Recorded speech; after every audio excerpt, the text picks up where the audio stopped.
Hey guys, Arnaud here, back in the studio, as you can see.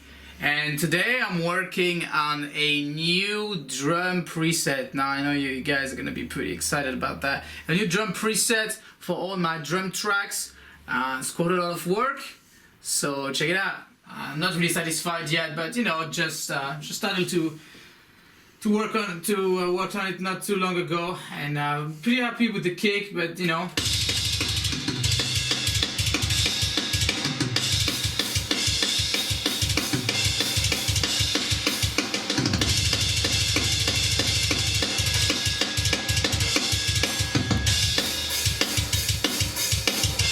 So yeah, I'm pretty happy with the kick so far. I think it sounds powerful. I've been working on the snare this morning. I'm not totally satisfied with that. You know, it's alright, but it needs a bit more power.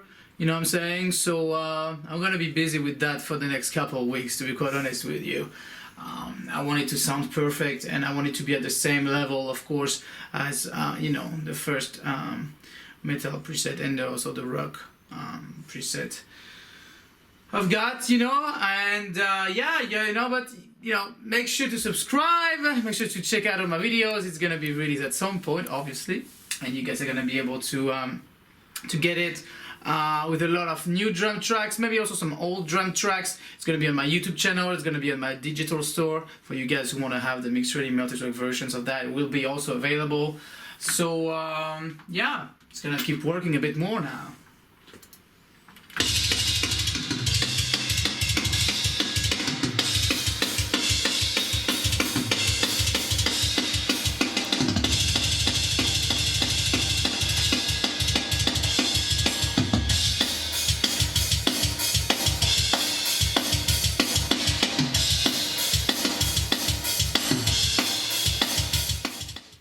It has still a rawness and a power, you know, it's powerful.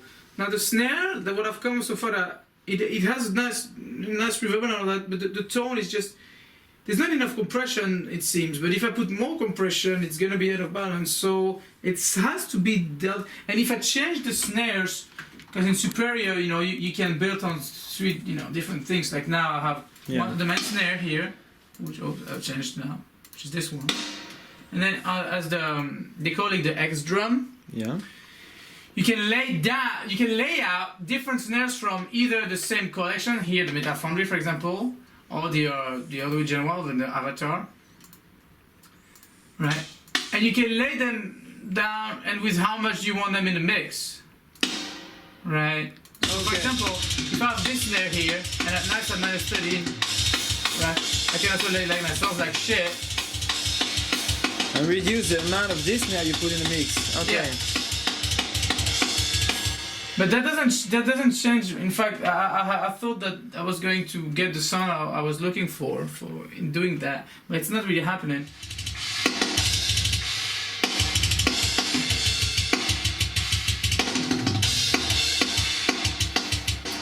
Sounds a bit more powerful. Yeah, a bit more. Yeah. It needs more compression, but look, it has like 1, 2 compression and plus a third compression, and then on the snare here it also has 4, so you know it's difficult to add more.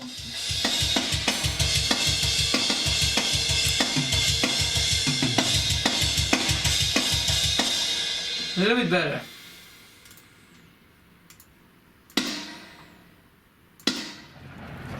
Yeah guys, we're taking a walk.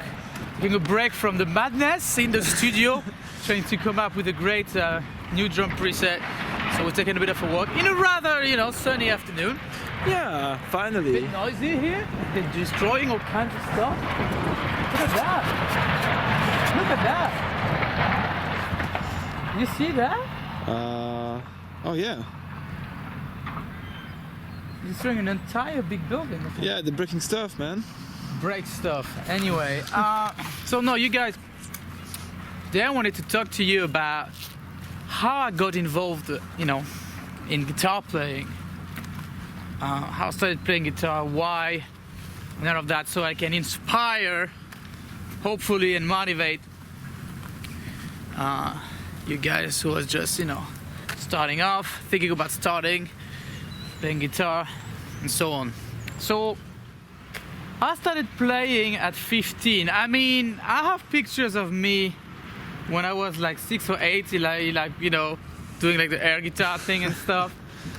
I don't really recall it. My first memory with rock music, at least that I remember, is when I was about 8 or 9.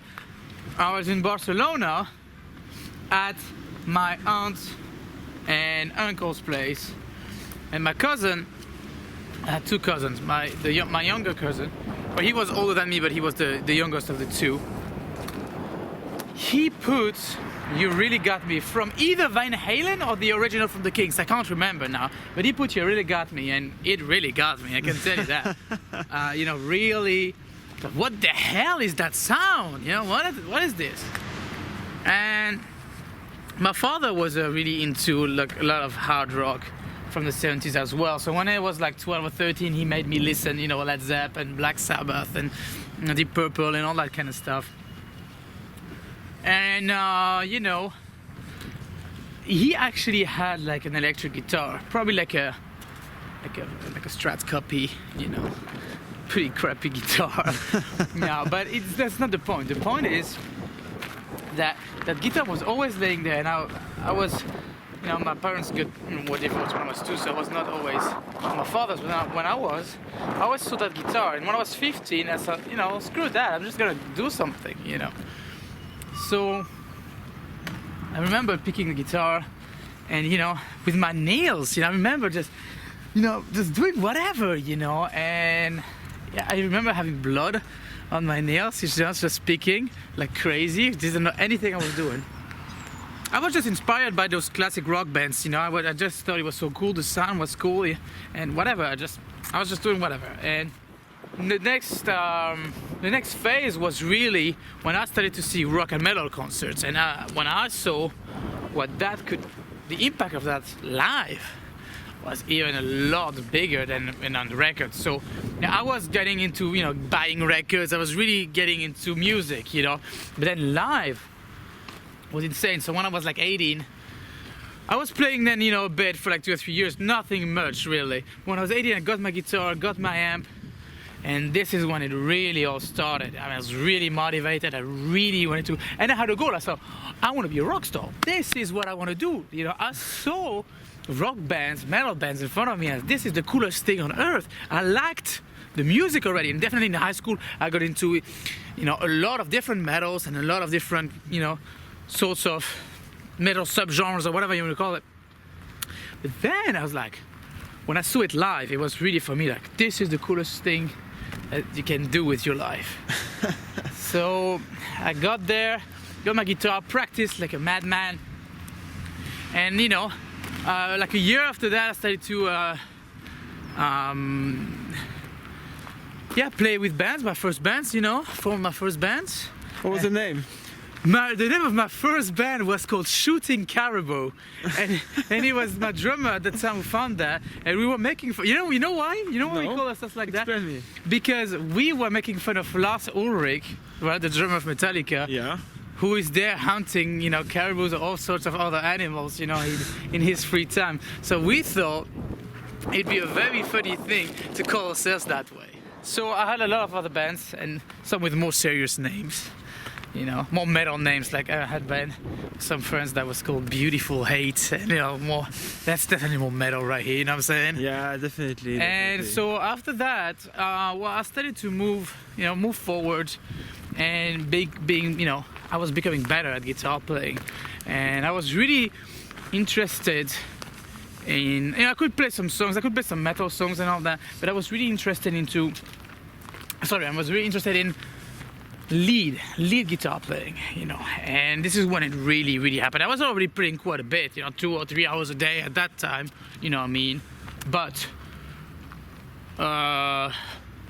it's when I discovered like Malmsteen and all of that, so that I really put like 8-10 hours a day because I wanted to be able to play like that. So you follow me, right? I already had the vision of like rocking on stage. Like for me, that was the attitude. Yeah. The attitude of rock and roll. For me, that was clear that that was the right thing. And you know, I think after that, I needed to have the music outlet, the passion for precision, to even motivate me even further. So you've got the attitude, and you've got the technicality, the virtuosity, the skills. Yeah, the skills. Yeah. And you know, then I started to get involved more into the music business side of things. You know what I'm saying? And that was again one of the elements I needed to reach, to go, you know, to move forwards. You know, and it was to learn about that. And so you've got the attitude, you've got the playing, and then you need to have the outlet to be able to bring that to people, right? So you've developed your talent and your skills, and you know, playing guitar all the time, and you remember playing on Malmsteen's part and Jason Baker's being able to, you know, play those sweep pickings and all that. And it doesn't work first, guys. It does not work. You have to, you know, burst your ass. You know, you have to kick yourself and say, hey, I'm not sleeping until I play that part. In fact, with me, it was even so obsessive at some point that I would wake up in the middle of the night and I would play the guitar and say, can you still play that part? I remember being in my flat in Nice when I was a student. I mean, can you still play that sweep picking part? You know what I mean? That's what it takes. And later, or you know, more in the recent years, I realized that being a great musician isn't enough. You know, and that you also need to be a very good businessman, a very good, a smart person to be able to bring your music and your talent to people, right? So that's when I also started to get really interested in, you know, the new ways of releasing music, new ways of, you know, sharing your music, sharing your talents. In the end of the day, I hope that, you know, this is inspiring for you guys. I know I've been talking to some of you, like on Facebook and all that. I've been trying to motivate some of you. Keep pushing, you know what I'm saying? You keep pushing until you have to have a vision. That's it. I had a vision and I wanted to be a rock star and I'm on my way. I don't know what it means. It's not gonna be like the 80s maybe, because in my head, when I started, that's kind of the vision was going to be, you know, rocking out in front of a big arena. I don't know. Now there's this YouTube thing, I don't know, since, let's see what happens, but it's going somewhere, right? With my playing and with my business. So, in the end of the day, this is also why I've created this series called My Music Mission, right? Because I feel I've been gifted some talents and I work my ass off to, you know, to make it come true, you know. And in the end of the day, that's the point, guys. You have a vision, you think you've been gifted. Everybody has talents, everybody. It's just not the same. Not everybody has the same talents, but if you think that your talent is guitar playing, if you think you should play guitar to people, you have to go out there, have a vision, and work your ass off. And don't let anybody, that's a very important point, don't let anybody tell you that it can't be done, or that you will never make it. Like, the music industry is the worst thing you could do, you know. Right now, there's no money in there, that's bullshit. It's corporate bullshit, you know. There's people that are making a very great living today in a smart way, thinking outside of the box, but they're very talented, they've worked their asses off, and they think outside of the box. They're doing whatever it takes, right? Have the desire. That's also another point. If you're just playing guitar because, you know, it's just your thing and you know, just want to play a few chords and the campfire and have a good time, do that. But if you really want to make it your life, then it's gonna take something else. It's gonna take you to work your ass off, not only in your playing, but in the business side of things. Yeah, of course. You know. All right, guys. So we're gonna finish this day the right way. We're heading off to the center of town here in Groningen. Gonna have some drinks, right? Thursday night. Yeah. So that's nice after a nice day of work. When I say finish the day, I mean it's not really finish the day, because then I'm gonna go to see my girlfriend, but that would be too porn if we film there, right? That would not be appropriate for you too. Yeah, I think I won't be there also. Yeah. No, you won't. So anyway, guys, gonna Gonna head off probably to the Pintelier, which is a nice, like, they have some nice beers, nice Belgian beers. Don't drink too much beers though, but sometimes, you know, it's nice. Yeah. So, yeah, that's what we're gonna do. So guys, here we are in the Pintelier in Groningen, right? So, cheers. Cheers, people. Thursday night, you know, had a good day of work, so enjoying myself a little bit. I come here sometimes, you know, have fun and, you know, have a beer. It's a nice place. You know, as I said earlier, you know, I don't drink that much beer because, well, you know, I'm into fitness and all that, right? You guys know that. So obviously, you know, drinking beer is not a good idea when you know, want to stay lean or build muscle, get ripped, whatever. But you know, once in a while, you know, allow myself to have that in drinking beer. So having a Duvel. It's a good Belgian beer. Yeah, indeed. And Antoine is having a Delirium Tremens, which is also a nice Belgian beer.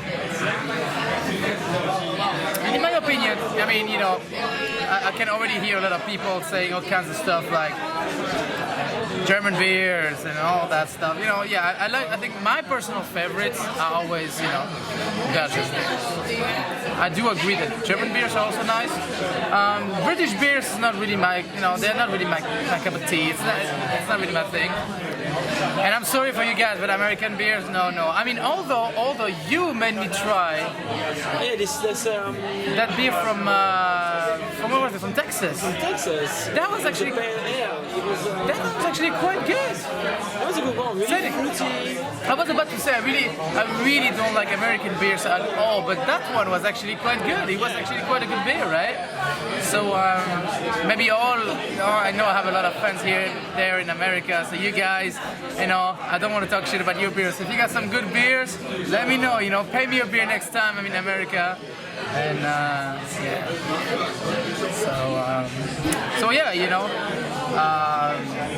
That's about it for now, guys. I'm gonna enjoy that beer, and I'll see you next week, next episode.